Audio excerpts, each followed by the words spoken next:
가구야 공주 이야기. 지브리 스튜디오의 작품 중에 가장 감동적이고 슬픈 작품으로 평가받는다. 일본의 옛날 이야기를 재해석한 작품으로 이야기의 템포가 굉장히 느리다.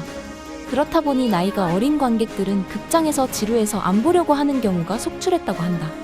그래도 흥행 여부와는 상관없이 아름다운 작화, 영상미, 색감과 OST만큼은 대부분 호평 일색이다. 평가는 좋았지만 흥행 성적에 비해 제작비를 너무 많이 들여 스튜디오 지브리는 큰 적자를 맞이하고 결국 2014년 지브리는 제작팀을 해체하기에 이른다.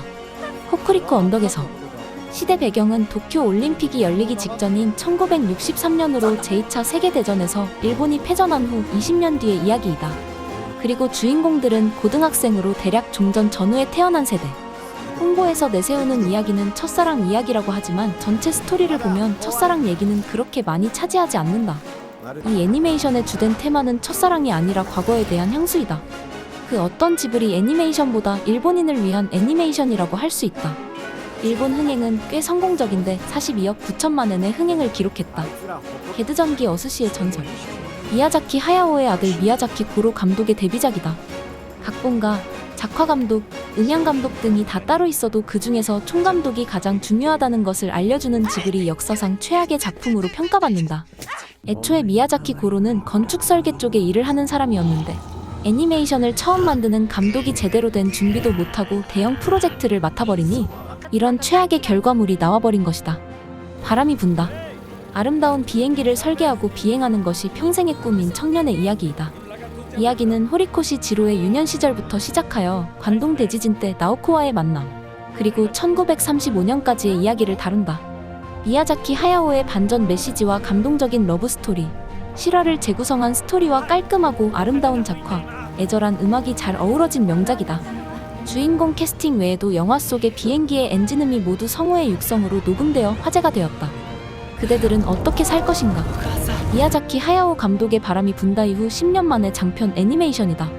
그대들은 어떻게 살 것인가에는 일본 영화 역사상 최대의 제작비가 소요되었다고 한다. 영화엔 미야자키 하야오가 평소엔 잘 안 하던 연출을 시도했으며 자신의 과거 작품들의 셀프 오마주도 작품 속에 상당히 많이 녹아들어 있다. 편집도 자유분방하게 해서 구성이 산만하고 난해하기 때문에 한번 보는 걸로는 제대로 이해하기 힘들다는 평이 많으며 여러 번 봐야지 제대로 된 감상을 내릴 수 있을 것 같다는 반응이 대다수다. 평소 우리에게 익숙한 고전적인 지브리 스타일의 영화라기보다는 미야자키 하야오 개인의 자전적인 회고록 느낌이 매우 강한 작품이고 그 때문에 관객들 사이에서 평가가 극단적으로 엇갈리고 있다. 모노노케 히메. 미야자키 하야오가 이 작품 이전까지 만들어왔던 이야기들의 최종 결과물이자 그의 사상을 완벽하게 대변하고 있는 작품으로 애니메이션 역사상 최고의 작품 중 하나로 평가된다. 전작 붉은 돼지 이후 5년 만에 신작이며 한때 미야자키 하야오 최후의 은퇴작으로 거론되기도 했던 작품으로 구상 기간 16년, 제작 기간 3년의 제작 예산이 200억 원에 달한다. 초반부의 재앙신의 촉수 움직임은 제작하는데 9개월이나 걸렸으며 미야자키가 모든 걸 쏟아부어 제작했을 정도로 작품 내외적으로 정말 엄청난 공을 들인 작품. 일본 영화 역사상 전무후무한 대기록을 세웠는데 1997년 7월 12일에 개봉해서 1998년 7월 12일까지 무려 1년 동안이나 상영함으로써 일본 극장가 역대 최장 기간 상영작이 되었다.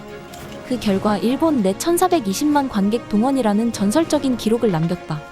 모노노케 히메의 두드러지는 특징은 스튜디오 지브리의 여타 작품들과는 달리 대놓고 성인층을 타깃으로 굉장히 장엄하고 냉혹하고 또 날카롭게 만들어진 작품이라는 것이다. 대중성보단 예술성과 작품 본연의 주제의식의 표현에 집중한 작품으로 미야자키가 그동안 계속 탐구해왔던 자연과 인간의 관계를 탐구한 작품이지만 묘사나 연출이 낭만주의적이었던 이전 작품들과 달리 굉장히 현실적이고 냉엄한 묘사를 보여준다. 마루 및 아리에티. 고작 10cm밖에 되지 않는 소인 아리에티와 인간인 쇼우의 우정을 다룬 작품으로 영국의 동화작가 메리 노튼의 판타지 소설 더 버러걸스를 바탕으로 제작되었다. 사실 이 작품은 미야자키 하야오가 20대 때 토에이 동화에 소속돼 있던 시절 극장용 영화 기획으로 건의했다가 받아들여지지 않아서 좌절되었던 작품인데 2008년 스튜디오 지브리를 통해 다시 제작에 들어가게 된 작품이다. 마치 동화나 꿈 같은 스토리와 그림체와는 반대로 현실적인 결말은 조금 씁쓸한 느낌을 주기도 한다. 벼랑 위의 포녀. 미야자키 하야오가 각본, 감독, 원작까지 모두 맡은 작품으로 스토리는 인어공주 이야기를 모티브로 하여 쓰였다. 컴퓨터 그래픽을 도입했던 전작들과 달리 이번에는 전 장면이 손으로 그려진 그림들로만 구성되었으며 배경 또한 사실적이던 풍경의 묘사에서 벗어나 크레파스로 그린 듯한 동화적 움직임을 보여준다. 사실 벼랑 위의 포뇨는 미야자키 하야오의 작품 중에선 가장 평이 났다.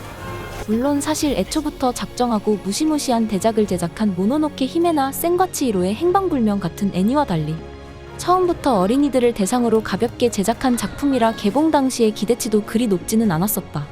사실 지브리 작품들이 워낙에 넘사벽인 대작이나 걸작들이 많아서 그렇지 전체 관람가 영화로서 완성도 자체는 무난한 편이다. 미야자키 하야오는 벼랑 위의 포뇨의 흥행 성적이 하울의 움직이는 성보다 낫다는 것에 몹시 놀랐다고 한다. 그래서 은퇴하려고 하다가 하나 더 만들어야겠다고 하면서 포뇨의 후속작 포뇨2를 만들고 싶어 했다고 한다. 하울의 움직이는 성. 두 번째로 높은 수익을 올린 스튜디오 지브리 영화로 전 세계 영화관에서 2억 3,700만 달러 이상을 벌어들였다. 스튜디오 지브리의 대표작 중 하나이며 2000년대 이후 지브리 작품들 중에서도 유명하고 잘 알려진 작품 중 하나로 역대 일본 흥행 수입 9위, 글로벌 흥행 순위로는 3위에 랭크되어 있다. 미야자키 하야오의 작품마다 등장하는 무정부주의적인 성향, 반전주의, 평화주의적인 색채와 하울과 소피의 러브스토리가 잘 어우러진 작품이다. 소피, 하울이라는 캐릭터의 미모와 매력 덕에 현재까지도 젊은 사람들에게 인기를 끌고 있다. 하울의 움직이는 성은 특히 작품 내 OST 덕분에 인기가 더 올라갔다고 해도 무방한데 특히 그중 인생의 회전목마라는 곡은 애니메이션 사상 최고의 곡 중 하나로 꼽힌다. 제작 비화가 있는데 원래 음악 감독인 히사이시 조는 주제곡으로 다른 곡을 열심히 작곡해서 감독과 프로듀서에게 들려주었는데 반응이 영 신통찮았다고 한다.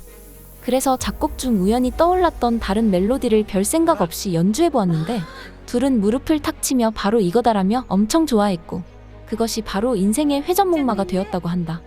센과 치히로의 행방불명. 센과 치히로의 행방불명은 귀멸이 칼날 무한열차편에 이어 세계에서 두 번째로 높은 수익을 올린 애니메이션 영화이며 일본 애니메이션 역사상 최고의 영화라고 평가받는다. 미야자키 하야오와 지브리 스튜디오의 작품들 중 가장 동화적이고 판타지적인 색채를 띠고 있다. 그리고 연출, 작화, 디자인, 미술, 음악, 음향 등 기술적인 완성도도 모두 높게 평가받으며 개봉 20년이 넘은 현재까지도 큰 사랑을 받으며 엄청난 인기를 얻고 있는 부르의 명작이다. 2001년에 개봉된 작품임에도 수십 년이 지난 현재까지 본작의 작품성과 명성에 비견될 만한 애니메이션 영화는 몇 개 나오지 않았다. 단순 흥행만으로 비교하면 너의 이름은 이나 극장판 귀멸이 칼날 무한열차편 등의 작품이 있긴 하지만 평가나 완성도 그리고 대중성과 작품성의 밸런스는 센과 치히로의 행방불명에 미치지 못한다 평가받는다.